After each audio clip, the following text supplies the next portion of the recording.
আজকে আমি লক্ষ্মীর ব্রত করব। লক্ষ্মীর ব্রততে কি কি আয়োজন করে নিচ্ছি তোমরা দেখে নাও। আগে তালগুলো ছিলিয়ে নিয়েছি, এখানে দুধটা রেডি করে নিয়েছি পায়েস রান্না করার জন্য। আজকে ব্রত করার জন্য 3 রকমের পিঠা পায়েস দিয়ে এই লক্ষ্মীর ব্রত করা হয়। প্রথমে আমি চিতল পিঠাগুলো বানিয়ে নিয়েছি দেখো। আর কোন কোন এলাকায় এই ভাদ্র মাসে লক্ষ্মীর ব্রত করো তোমরা কমেন্টসে জানিও। আমাদের এদিকে ভাদ্র মাসে বৃহস্পতিবারে লক্ষ্মী ব্রত সবাই ঘরে ঘরে করে নেয়। দেখো, এর আগে আমি ফটকা পিঠাগুলো ভেজে নিয়েছি, তারপরে আমি তালের বড়াগুলো ভেজে নিচ্ছি।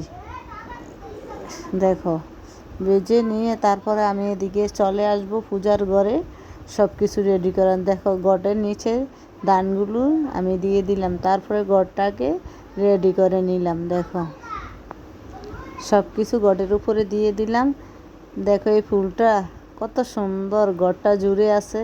আর এই ফুলগুলো অনেক ফুটে, সকালবেলা হলে ফুলগুলো পাই না, সবাই পূজার জন্য নিয়ে যায়। আরে আজকে লক্ষ্মীর ব্রত, সবাই ঘরে ঘরে আজকে লক্ষ্মীর ব্রত করতেছে। দেখো, এখন লক্ষ্মীর পাঁচালিটা আমি পরে নেব।